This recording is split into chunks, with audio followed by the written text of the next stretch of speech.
Silakan duduk, Bapak Ibu Saudara. Selamat siang semuanya. Ya, Bapak Ibu, saya mengucap syukur sekali dan sangat merasa lega dengan pembukaan dari Hendy. Ya, karena banyak orang kadang-kadang kecewa melihat pembicaranya yang kurus. Ya, nggak jelas gitu kan, kurus, kacamata ini nggak meyakinkan banget ya. Saya kadang-kadang berusaha mencoba menjaim-jaimkan diri bagaimanapun rupa, tapi kadang-kadang tetap ada hal-hal yang tidak bisa ditutupi ya, malah bisa menutupi tulang yang hanya segini gitu ya. Nah kadang-kadang Bapak Ibu, kalau Anda tahu pembicara itu konon katanya punya 2 syarat wajib yang harus dimiliki. Kalau mau jadi pembicara itu harus punya 2 syarat minimal modal ya. Istilahnya itu orang kalau mau buka bisnis, modal awalnya itu minimal salah satu di antara 2 ini katanya ya. 1, dia harus badannya gede. Nah, makanya kalau ada pembicara-pembicara yang badannya bekar dan besar itu kan kayaknya enak ya. Diundang naik itu langsung kayaknya panggung penuh gitu. Kalau saya itu mesti lari ke sana kemari supaya panggungnya penuh gitu kan. Nah, saya udah nggak penuh ya, modal pertama aduh nggak dapet gitu kan. Terus orang ngomong, ya sudah, kalau badan lu nggak bisa digedein, minimal lu syarat kedua, yaitu lu mesti tua. Loh, kok mesti tua? Iya, karena kalau orang tua yang ngomong itu kita nggak enak gitu ya. Ya, walaupun dia ngebosenin, tapi ya karena dia orang tua, ya sudahlah kita dengerin aja gitu kan. Terus kalau orang tua ngomong, ya namanya juga orang tua, setuju nggak setuju, ya udahlah orang tua dengerin aja gitu kan. Nah sayangnya saya juga masih belum tua ya kan, malah saya makin muda, tiap tahun saya juga bingung ini kenapa gitu kan. Makin tahun setiap kali orang ketemu saya, umur berapa? Saya pikir pasti Anda umurnya 27. Wah, haleluya gitu ya. Wah, padahal ini tahu umur saya berapa ya, udah nggak 27 yang jelas ya kan. Nah, saya dua-duanya nggak memenuhi syarat. Jadi saya senang ya, ini membuka dengan pembukaan yang tadi ya, supaya kalau Anda ada yang melihat saya masih dengan tatapan mata curiga gitu, ini kayaknya ada isinya atau enggak ya. Badan saya mungkin tidak ada isinya, tetapi roh saya pasti ada isinya. Nah, jadi siang ini mari kita siapkan hati kita, karena saya mendapatkan satu message yang waktu saya renung-renungkan nih kemarin malam ya saudara, saya pikir, wih ini dahsyat banget ya. Loh aneh ya, saya mau nyiapin tapi saya malah merasa, ini kok keren banget, ini kok dahsyat banget. Bukan keren saya nyiapin khotbahnya, bukan. Maksudnya kebenaran yang saya temukan ini, iya juga ya. Jadi ini fresh from the oven, Ibu ya. Bilang sama kiri kanannya, fresh from the oven gitu ya. Oke, saya buka dengan satu kalimat begini, Bapak Ibu, kualitas itu selalu datang dari pengujian dan pembentukan. Saya ulang, Bapak Ibu, yang namanya kualitas itu selalu datang dari pembentukan dan ujian. Tidak ada kualitas yang terbentuk tanpa pengujian dan tanpa pembentukan. Apapun, coba Anda lihat, barang apapun atau hal apapun, kalau dia mau disebut berkualitas, dia harus di-shape dan dia harus diuji. Karena memang golden rule-nya untuk sebuah kualitas itu harus ada pembentukan dan harus ada pengujian. Nah, saudara, contoh gampang musik. Musik itu kan bukan barang yang kelihatan, ya kan? Bukan benda yang kita bisa lihat kasat mata, ya kan? Tapi kita bisa dengar dan rasakan. Nah, musik, kalau mau musik berkualitas nih, ini ada masternya, saya jadi nggak enaknya ada Kak Risma di sini ya.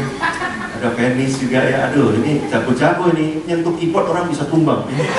Baru nyentuh loh, belum main loh ya, baru nyentuh aja orang udah tergetar gitu ya, menahan kaki lutut goyah gitu kan.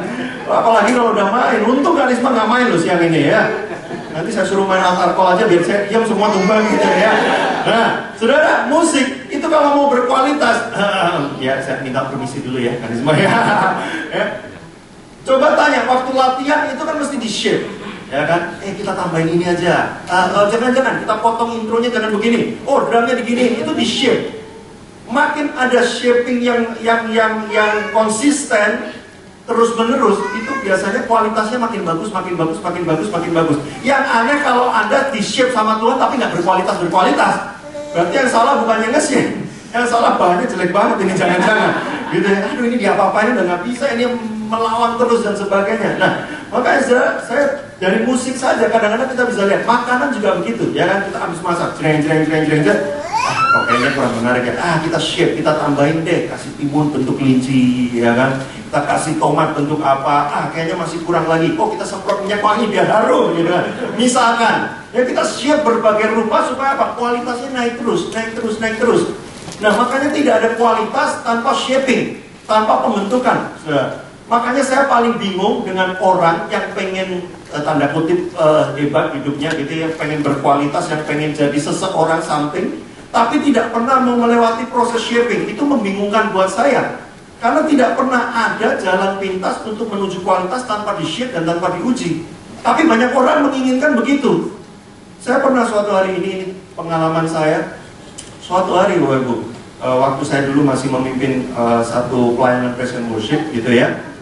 Ada satu orang pemain keyboard, bukan keyboard, pemain drum yang saya proyeksikan untuk menjadi pemimpin berikutnya di departemen worship itu. Gitu kan. Wah, saya udah siapin karena orangnya antusias banget. Ya, antusias banget tiap kali ketemu saya. Saya semangat banget. Kita harus melakukan untuk Tuhan. Kita harus begini, kita harus begini. Wah, ini orang dahsyat ya kelihatannya ya.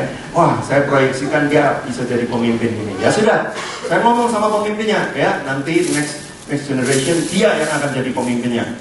Nah, singkat cerita, ternyata dia memendam hasrat tersembunyi pengen jadi worship leader. Ya, pemain drum pengen jadi worship leader. Karena suatu kesempatan dia pernah ngomong sama saya begini. Kak, saya itu ya kadang-kadang waktu main drum itu dapetin pesan Tuhan. Itu bahaya banget tuh kalau dapetin pesan Tuhan itu memang kadang tipis pesan Tuhan atau pesan hantu memang kadang-kadang tipis ya. Saya tuh sering dapetin pesan Tuhan ya, saya nggak tahan rasanya tuh saya pengen maju ambil mic. Wah, bahaya lagi nih ya. Kalau lagi tengah main drum pesan Tuhan dia berhenti terus kemudian dia ambil mic kan patah flow-nya, ya kan nggak enak ya kan. Nah, oke, saya ngobrol ya. Saya pengen jadi worship leader kok. Oke. Nah, saya tampung idenya sambil saya analisa dan saya uji. Maksudnya kan kalau kita mau tanda kutip melamar pelayanan praise and worship kan mesti diuji dong ya kan. Nyanyinya kayak gimana ya kan, jangan sampai nyanyi lagu yang tadi teksnya gimana ya? Refnya mengiringmu gitu kan. Kemudian nyanyi mengiringmu. Tambat-tambat hatinya gitu kan. Kan mesti diuji dulu. Nah, saya belum pernah nguji orang ini nyanyi kayak gimana, terus dia maksudnya ngomong di depan seperti apa dan sebagainya. Maka saya tampung dulu idenya. Minggu depannya, sudah seminggu doang habis dia ngomong begitu, minggu depannya saya lagi pelayanan di tempat lain, tiba-tiba dia BP saya, Kak, hari ini singernya ada yang nggak datang 1, mendadak. Singernya itu 7, nggak datang 1. Nah, masih penuh kan panggungnya kan? Jadi bagi saya, ya oke lah, dia karena nggak datang mendadak karena ada saudaranya yang sakit, ya sudah nggak apa-apa lah. Masih penuh. Dia ngomong gini, ada sisa spot 1 singer yang kosong. Saya kebetulan hari ini saya nggak pelayanan. Saya boleh nggak jadi singer? Ini mendadak dangdut banget. Ya sudah, saya ngomong jangan, ya nanti dulu aja, ya gampang lah urusan kamu jadi singer, worship leader itu kita nanti omongin dulu. Jawabannya mengejutkan saudara, karena jawabannya begini. Jadi Koko larang saya. Bukannya ngelarang, tapi kita ngobrol dulu nanti. Oke, saya tidak peduli apa jawaban Koko, tetapi yang penting saya akan naik hari ini. Wow, dahsyat sekali. Saya ngomong begini, lu jangan begitu, ya. Saya ngomongnya lu jangan begitu, ya. Lu tuh gua lihat udah punya potensi kepemimpinan dalam dirimu, ya kan? Tapi kalau lu kayak begitu, gimana orang-orang lihat lu nanti mimpin orang lain gimana kalau lu ngasal kayak begitu dan sebagainya. Udah deh kok, nggak usah banyak ngomong. Biasa ini ya, perkataannya penuh kenabian ini ya. Kok dia bisa tahu ya saya banyak ngomong ya? Padahal kan saya ketik, bukan ngomong ya kan? Udahlah kok, nggak usah banyak ngomong. Mau didisiplin, mau dikeluarin, mau nggak boleh pelayanan lagi, abis ini terserah. Yang penting hari ini saya naik jadi singer.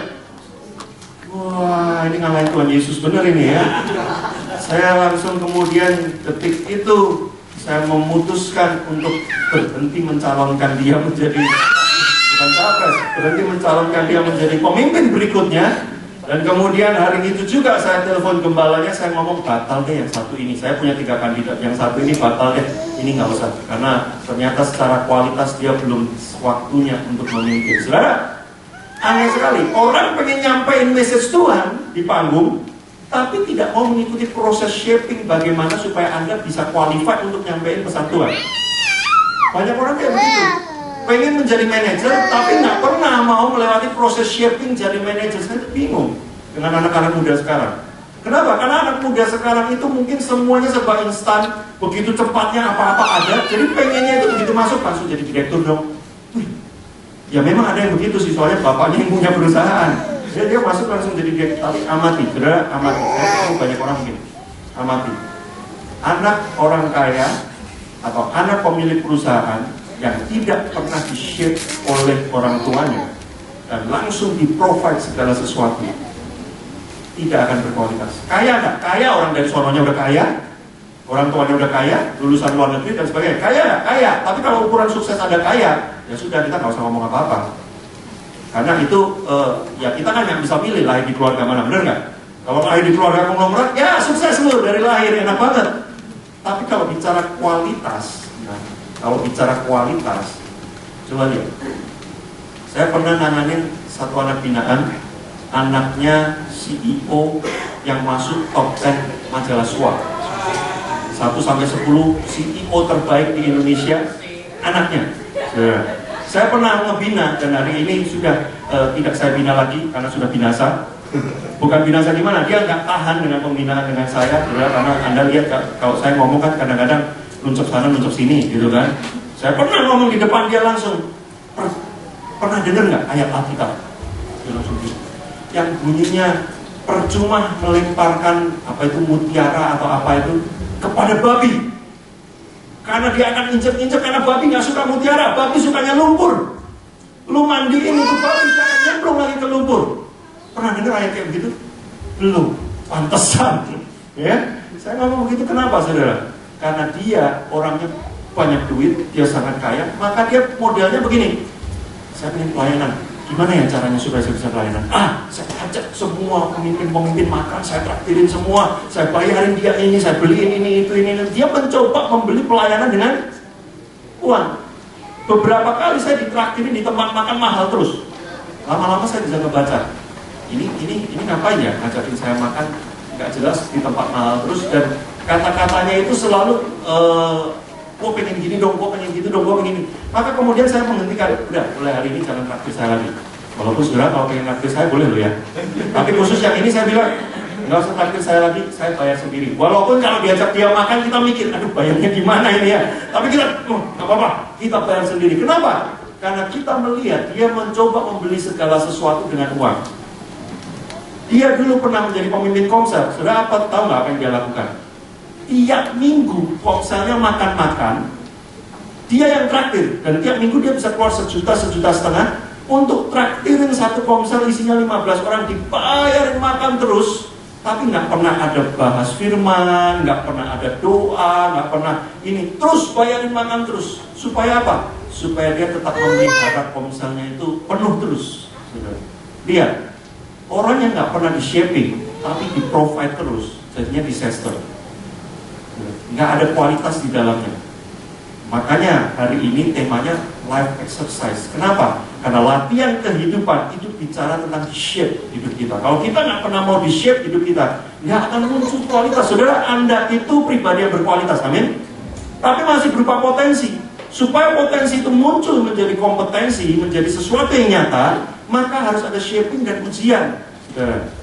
Nah, makanya setelah di-shape diuji. Contohnya apa? Setelah latihan, ya diuji, perform, dicoba. Ya kan? Kalau kita ngomongnya test the water, ya kan? Apakah benar aransemennya, apakah benar musiknya itu mampu menyentuh orang lain? Kalau masakan, habis di-shape, diapain? Suruh makan orang, nggak mungkin ya dipajang. Ya kecuali yang di outlet itu yang memang untuk pajangan, ya kan? Itu pun diuji, apakah pajangannya itu menarik selera orang atau enggak, benar nggak? Maka kalau Anda ingin berkualitas, 2, 1, Anda harus siap untuk di-shape, yang kedua Anda harus siap untuk diuji. Nah, mari kita baca di Yakobus 1.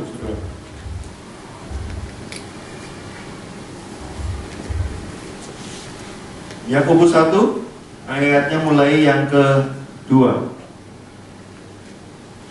Sudah dapat semua ya? Boleh dibuka di iPad suci, iPhone suci ya. Karena kitab suci udah agak jarang sekarang dibawa ke gereja ya. Smartphone suci sekarang banyaknya ya. Ayat yang kedua mulai saya bacakan. Saudara-saudaraku, anggaplah sebagai suatu kebahagiaan apabila kamu jatuh ke dalam berbagai-bagai pencobaan, sebab kamu tahu bahwa ujian terhadap imanmu itu menghasilkan ketekunan, dan biarkanlah ketekunan itu memperoleh apa? Buah yang matang, quality, ya kan? Berkualitas buahnya, bukan cuma buah doang, tapi buah yang matang, supaya kamu menjadi apa? Sempurna, kualitasnya itu sempurna dan utuh dan tak kekurangan suatu apapun. Nah, saudara, kenapa Yakobus? Ini saya pikir Yakobus ini menulis surat agak-agak aneh, gitu ya. Biasanya kalau orang dalam pencobaan, saudara, saya nanya, kalau Anda lagi punya masalah, Anda lagi pencobaan, gitu ya, Anda cerita sama teman komsel Anda, gitu kan ya, aduh, saya lagi banyak masalah nih, pusing hidup saya, ya kan? Terus kemudian teman Anda balas, bagus, berbahagia dong. Anda kesel nggak? Ini orang kurang ajar juga ini ya. Kan biasanya jawaban teman Anda kan, keep strong ya. God never leaves you, ya. But I leave you sih. Tapi Tuhan nggak pernah meninggalkan kamu, ya. Keep strong, ya. Keep praying. I will pray for you. Padahal dia nggak pernah doain sebenarnya ya. Ya cuma di teks aja I will pray for you gitu kan. Nah kita kan seneng, kayaknya ada yang perhatiin, kayaknya ada yang mengerti ya. Bukan cuma lagu Allah mengerti, tapi dia juga mengerti. Ya, tapi coba kalau dia ngomongnya, bagus dong, ya. Sering-sering dong kayak begitu ya. Sering-sering dapat masalah, Anda kan kesel. Dapatkah Anda bayangkan perasaan jemaat dari Yakobus ini waktu dia terima surat dari Yakobus? Wih, surat dari Rasul pada zaman itu sangat dinanti-nantikan saudara, karena belum ada BBM. Apalagi streaming. Oh, sekarang kan banyak ya gereja streaming, ya kan? Message from far, gitu. Pesan dari jauh, streaming ya. Kotanya di mana, kita duduk dengerin. Belum ada. Coba kalau ada streaming, saya yakin itu Petrus, Yohanes dan teman-teman pasti seneng banget. Kenapa? Karena mereka capek nulis surat dan dikirim bukan hanya sehari dua hari, saudara. Zaman dulu nggak ada Tiki, nggak ada JNE, saudara. Posnya itu masih pos yang jadul banget. Jadi saya nggak tahu, mungkin itu bisa 2 minggu kah, seminggu kah baru nyampe. Wah, kalau ngomongin surat saya jadinya waktu pacaran. Ya. Saudara, dulu saya waktu pacaran sama istri saya, sekarang ya, dulu belum jadi istri, masih calon istri. Ya. Waktu itu zaman-zaman tahun 2000 SMS baru muncul, nah ya, SMS baru muncul, terus layarnya cuma 1 baris.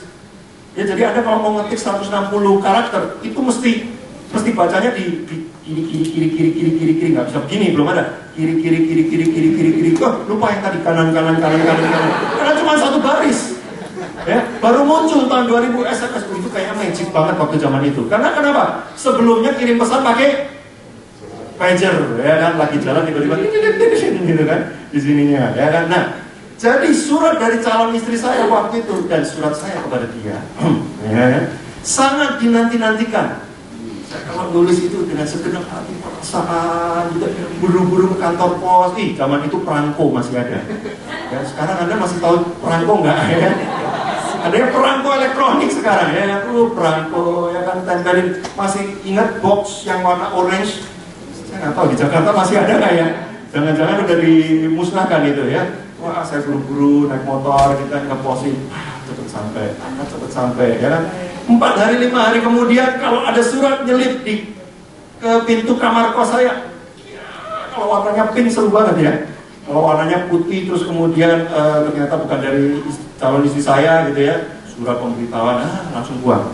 Tapi kalau dari istri saya mau mandi tahan, mau makan tahan, langsung buru-buru menantikan. Pada zaman itu surat dari para rasul itu begitu penting, karena mereka nggak bisa mentoring one on one kayak sekarang. Mereka mentoring lagi pakai apa?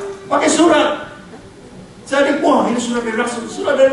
Kita dalam kesulitan ya, kita lagi capek, kita lagi dianiaya, kita lagi dalam pencobaan. Surat dari rasul datang. Mereka akan berpikir, tetap kuat, karena sebentar lagi Tuhan akan datang sebagai pahlawan menggoncang gancingkan musuh-musuhmu. Ya, engkau akan menjadi pahlawan terbang tinggi. Kita senang bacanya, tapi ternyata kata-kata Yakobus adalah berbahagialah.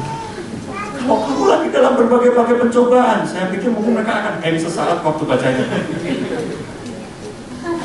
Coba dicek, ini tulisan Yakobus atau bukan? Ya, ahli grafologi tolong dicek. Ya, kenapa? Karena aneh sekali untuk seseorang ngomong, kamu dalam pencobaan, kamu lagi diuji, kamu lagi dibentuk, kamu lagi di-shape. Coba berani praktekin nggak di komsel? Kan komsel kan pertanyaan wajibnya kan kalau pertemuan lagi ngalamin apa, gitu kan? Lagi ngalamin apa hari-hari ini? Lagi habis dipecat. Kita lagi konflik nih suami istri, ya, kita lagi dibentuk hari-hari ini supaya kita bagus. Ya. Jangan cuma begini, kalau saya naik promosi jabatannya, saya tambah kaya sekarang. Jangan cuma begitu doang. Tapi saudara, Anda harus tahu kalau orang sedang dalam pengujian, ya, saudara, Saya mesti bahas ini kenapa? Karena hari-hari ini banyak gereja mengajarkan pengajaran favor, perkenanan Tuhan. Dan mereka selalu mengajarkan perkenanan Tuhan itu sama dengan berkat materi yang makin berlimpah. Saya tidak setuju dengan pengajaran itu. Kenapa? Karena di Alkitab, perkenanan Tuhan tidak melulu selalu bicara soal Abraham makin kaya dan lain-lain. Enggak selalu itu. Tahukah Anda Daud itu berkenan kepada Tuhan, tapi apa yang Tuhan berkenan kepada Daud? Tapi apa yang dilakukan Tuhan kepada Daud? Dia pisahkan Daud dari lingkungan yang tidak kondusif untuk dia bertumbuh. Dia pisahkan dalam bentuk apa? Dia dikejar-kejar jadi buronan. Itu bentuk Tuhan berkenan sama dia loh. Jadi saudara begini, kalau Tuhan membentuk hidup Anda dengan masalah, dengan ujian, bisa jadi itu tanda Tuhan lagi berkenan sama Anda. Contoh, saya kasih contoh. Ada satu orang direktur perusahaan. Dia lagi milih manajer kandidat untuk tolong dia, 2 orang. Tapi dia udah berkenan sama 1 orang ini. Tapi supaya dia makin serk lagi dan makin firm lagi, yang dia lakukan adalah, saya sebenarnya lebih pilih dia daripada dia. Tapi karena saya masih belum firm, maka yang saya lakukan adalah saya berikan ujian kepada dua-duanya. Oke, dikasih ujian. Dan ketika dia melihat dua-duanya bisa menyelesaikan, maka karena dia berkenan kepada yang satu lagi, mungkin dia akan tambahkan ujian yang lebih berat lagi. Mungkin ya? Kenapa? Karena kadang-kadang orang berkenan, saking berkenannya, pengen orang ini jadi lebih hebat, aku akan shape dia. Karena dia berkenan. Justru kalau Anda dibiarkan saja, udahlah, biarin aja, nggak usah diuji dan sebagainya. Jangan-jangan Tuhan nggak terlalu berkenan dengan Anda, makanya Anda dicuekin aja. Ya, Anda mau hidup kayak gimana dan sebagainya, cuekin aja, biarin aja. Mungkin jangan-jangan Tuhan yang terlalu berkenan dengan Anda. Terus saya percaya kenapa Daud hidupnya menderita sekali di setengah awal kehidupannya. Dikejar-kejar, nggak jelas banget, pelarian, ditolak sana sini dan sebagainya. Saya merasa justru karena Tuhan berkenan sama dia loh, karena ada favor Tuhan di dalam dia loh, saudara. Jadi hati-hati kalau ngomong favor Tuhan. Saya paling sebel kalau lihat status BB orang, woi, habis dari Eropa keliling-keliling. Oh, favor Tuhan ya. Saya nanya, kalau Anda keliling-keliling di Eropa tapi justru makin nggak dekat sama Tuhan, masa itu favor Tuhan? Gara-gara Anda keliling Eropa, Anda ketemu selingkuhan, masa itu favor Tuhan? Gara-gara Anda makin kaya, Anda makin sulit datang ke gereja, masa itu favor Tuhan? Kalau itu favor Tuhan, Tuhan akan malah bikin Anda menjadi miskin supaya Anda datang ke Tuhan. Ih, tajam ya. Jangan ngomong miskin-miskinnya di gereja ya. Karena ada orang yang khotbah ngomongnya gini, Anda tidak akan pernah bisa miskin. Yang bilang siapa? Ya, nggak begitu cara mainnya Tuhan. Saudara, hari-hari ini Anda harus benar-benar mengerti loh cara kerja Tuhan itu seperti apa. Banyak orang menganggap di dalam Tuhan itu selalu bicara tentang hidup yang lebih baik, tanda kutip materi, ya naik upgrade dari Avanza menjadi Innova, kemudian menjadi BMW, kemudian menjadi Jaguar. Wow, itu favor Tuhan. Saudara, ada banyak orang yang gara-gara upgrade mobil justru dia jauh dari Tuhan. Itu bukan favor Tuhan. Jadi saudara, Anda harus mengerti, kalau hari ini hidup Anda itu ada spot-spot yang tampaknya sulit, nah, ya, jangan-jangan itu adalah sarana Tuhan untuk shaping Anda. Nah, seperti yang saya bilang di awal, Anda bahan yang bagus atau bahan yang jelek? Kalau Anda bahan yang jelek, Tuhan lama-lama juga ini nggak bisa, ini begini nggak bisa, ini begini nggak bisa. Anda buang aja. Ada waktunya Tuhan akan membuang seperti itu. Tapi kalau Anda bahan yang bagus, ya kan, diginiin bisa, digituin bisa, bagus banget ya. Makin saya akan bentuk jadi keren banget. Tapi Anda prosesnya mungkin akan menyakitkan. Nah, saudara, Anda coba cek dalam diri Anda. Hari-hari ini tuh lagi ada apa sih yang membuat saya itu kayaknya ini masalah banget. Dan kemudian Anda bertanya, Tuhan lagi pengen shape saya atau uji saya di area apa ya kok ada problem kayak beginian. Saudara, masalah, ini saya beritahu sebelum saya selesai. Cepet kan, saudara, kalau Anda antusias ya cepet korbannya. Loh ya, makin antusias kan orang ngomongnya makin cepat, jadi korbannya cepat. Ya selesainya juga cepat. Tapi kalau Anda lemah, letih, lesu, saya ngomongnya juga kayak Jokowi, pelan gitu ya. Saya dengerin debat capek sampai kayak ngomong juga dia, ya kan? Bukan berarti saya belain satunya lagi ya, nggak ada hubungannya. Ini cuma tentang presentasi speaking aja, ya kan? Nah, saya ngomong tentang masalah. Masalah itu menarik. Apa sih masalah? Masalah adalah sesuatu yang di luar keinginan Anda.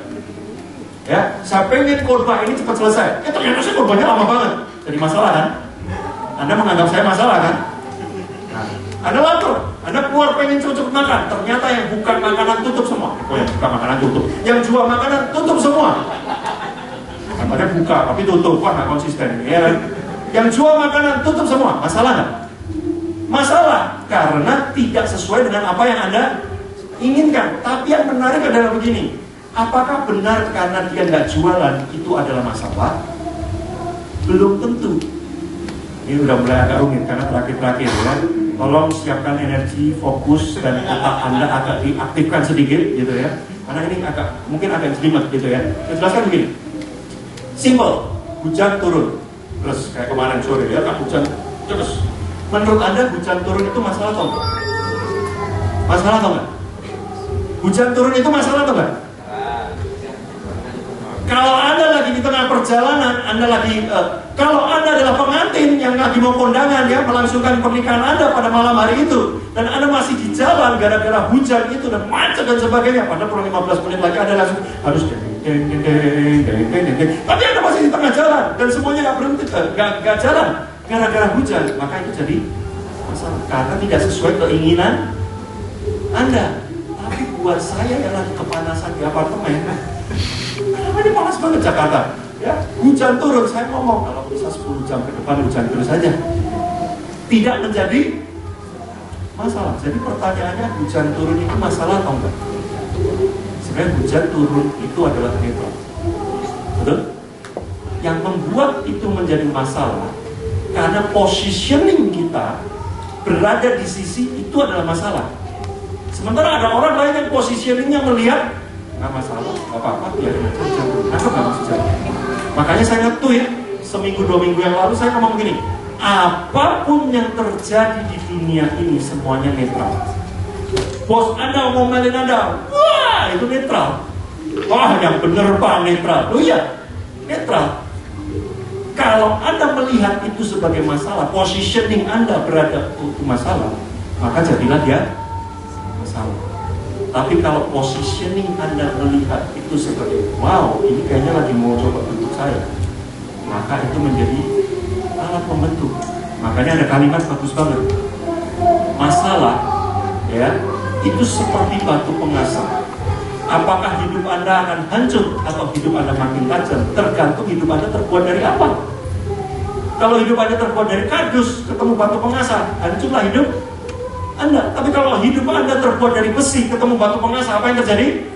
Anda di-shape, Anda makin berkualitas, Anda makin dahsyat.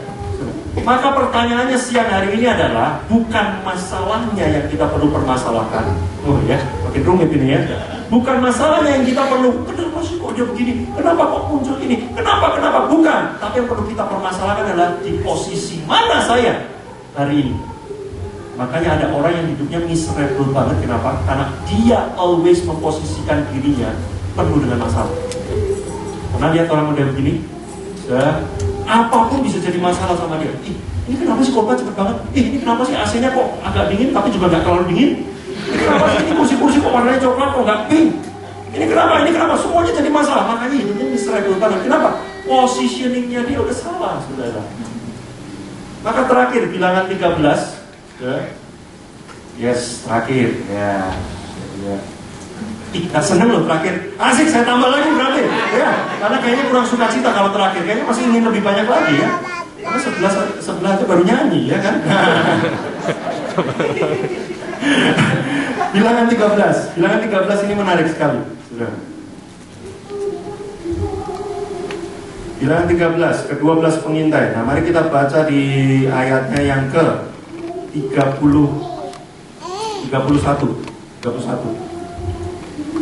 Tetapi orang-orang yang pergi ke sana bersama-sama dengan dia berkata, kita tidak dapat maju menyerang bangsa itu karena mereka lebih kuat daripada kita. Juga mereka menyampaikan kepada orang Israel kabar apa? Busuk tentang negeri yang diintai mereka dengan berkata, negeri yang telah kami lalui untuk diintai adalah suatu negeri yang memakan penduduknya, dan semua orang yang kami lihat di sana adalah orang-orang yang tinggi-tinggi perawakannya. Yang menarik ayat 33, tolong disimak dengan baik-baik. Juga kami lihat di sana orang-orang raksasa, orang enak yang berasal dari orang-orang raksasa, dan kami lihat diri kami, saya ulang, dan kami lihat diri kami seperti apa? belalang, dan demikian juga mereka terhadap kami. Ini ceritanya apa? Ceritanya bangsa Israel sudah pas persis di depan tanah Kanaan. Udah pas. Saudara, Anda tahu nggak sih perjalanan bangsa Israel sampai ke tanah Kanaan? Itu bukan naik Air Asia 1 jam, bukan? Nah, itu perjalanan bertahun-tahun, jutaan, ratusan ribu orang berhenti, pasang kemah, ya, masak. Oh, Tuhan bergerak, langsung cabutin tenda dan sebagainya, bla bla bla, beresin peralatan ternak dan sebagainya. Bayangkan ratusan ribu orang modelnya begitu di tengah padang gurun. Yang, oh Tuhan berhenti, oh, pasang. Bisa saja jam 3 pagi, oh Tuhan bergerak, oh cabutin, oh kita jalan dan sebagainya. Terus bertahun-tahun. Enak kan? Gak enak kan? Nyampe di tanah Kanaan yang dia bisa menetap berlimpah-limpah susu madu dan semuanya. Enak kan? Enak, sudah di depan mata. Kemudian Musa bilang begini, coba diintai dulu deh, beneran nggak? Jangan-jangan kita salah sasaran ya. Petanya kebalik gitu kan. Coba diintai dulu. 12 orang dikirim, yes, intai. Maka 10 orang menyampaikan kabar ini, dia bilang begini, kita nggak bisa masuk, bos, kita nggak bisa masuk, bos. Orang-orangnya gede-gede, ya, keturunan enak, tapi rasanya nggak enak, ya. Wah, gede-gede. Dan yang menarik adalah kata-kata, kami lihat diri kami seperti apa? Belalang di mata mereka. Kita ini kayak belalang, bos. Sudah saya nanya, kalau Anda cari di internet tinggi orang enak, itu paling tinggi cuma 3,4 meter. 3,4 meter itu segini ketinggian ini ya kayaknya ya, 3,4 meter. Tapi oke lah, oke segini masih oke lah. Anggap saja saya orang Israel.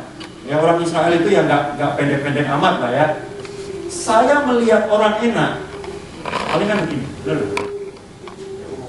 Ya memang mengerikan sih.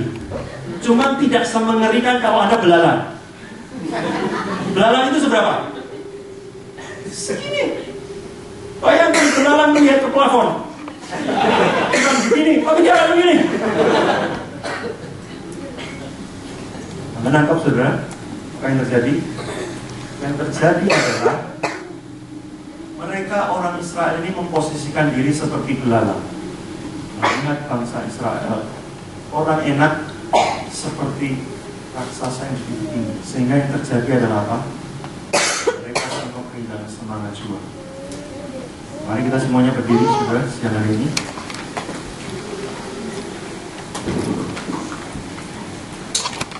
Para orang tua yang akan mendedikasikan anaknya, kita ada child dedication, dan pada momen kesempatan ini juga teman-teman yang akan mendedikasikan anaknya dapat mengundang keluarganya mungkin untuk hadir, agar mereka juga dapat belajar sesuatu, agar mereka juga dapat diberkati dengan prinsip-prinsip. Kenapa kita mendedikasikan anak kita kepada Tuhan? Karena anak adalah titipan dari Tuhan.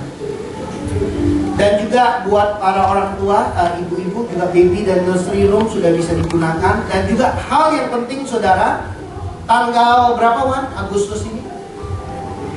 23 Agustus ini akan ada Awakening Conference ya, yang akan diselenggarakan ya, ada informasinya di depan. Buat saudara yang rindu untuk mengalami Tuhan, mencari Tuhan lebih lagi, saudara dapat ikut di dalam conference ini untuk kita juga belajar bersama-sama mengalami Tuhan. Dan saya mau kita bangkit berdiri saudara. Saya sangat diberkati dengan ayat ini. Mari kita baca sama-sama. Dikatakan ini adalah cerita ketika Abraham membebaskan Lot. Abraham punya 300 berapa belas budak, tapi budaknya itu kayak Kopassus, mengalahkan 5 raja yang sedang menangkap Lot dan keluarganya. Jadi ini 300-an budak Abraham kayak Kopassus. Mereka menang perang melawan 5 orang raja Kedorlaomer, dan mereka bertemu dengan Imam Melkisedek. Melkisedek adalah Tuhan sendiri, dan dikatakan, dan terpujilah Allah yang maha tinggi yang telah menyerahkan musuhmu ke tanganmu. Lalu Abraham memberikan kepadanya 1/10 dari semuanya. Berkatalah Raja Sodom itu kepada Abraham, berikanlah kepadaku orang-orang itu dan ambillah untukmu harta benda itu. Apa yang Abraham katakan? Aku tidak akan mengambil apa-apa dari kepunyaanmu itu, sepotong benang atau tali kasut pun tidak, supaya engkau jangan dapat berkata aku telah membuat Abraham menjadi kaya. Abraham Waktu itu belum namanya Abraham, masih Abram, tetapi dia percaya, dia beriman, dia menjadi Abraham, bapak orang beriman. Dan dia ketika menerima harta, merampok harta-harta raja-raja itu, dia memberikan 1/10 dari harta itu kepada Tuhan. Tuhan berkata, nggak usah, ambil aja harta itu. Tetapi Abraham berkata, aku tidak akan mengambil apa-apa dari kepunyaanmu. Kenapa saudara? Karena perpuluhan itu adalah milik Tuhan, bukan milik Abraham. Abraham mengerti prinsip ini. Makanya di dalam kitab Maliaki dikatakan, kamu telah menipu aku. Dengan apa kami menipu engkau? Dengan persembahan perpuluhan dan persembahan khusus. Saudara, kalau kita setiap bulan mungkin saudara menerima gaji, saudara bukan memberi perpuluhan. Ingat, itu bukan milik saudara. Perpuluhan bukan memberi, itu adalah mengembalikan apa yang menjadi milik Tuhan. Dan hari ini kalau kita mau memberi dengan iman, sama seperti Abraham. Dia bapak orang beriman, kita mau memberi kepada Tuhan dengan iman. Tuhan bukan melihat berapa jumlahnya, tetapi Tuhan melihat iman kita di balik ketika kita memberi. Mari yang saudara sudah menyiapkan apa yang hari ini, mari angkat. Kita mau berdoa kepada Tuhan. Kita mau percaya sama seperti Abraham percaya kepada Tuhan. Tuhan, kami percaya firman-Mu, ya dan amin. Kami mau belajar Tuhan mengembalikan apa yang Tuhan beri dalam hidup kami.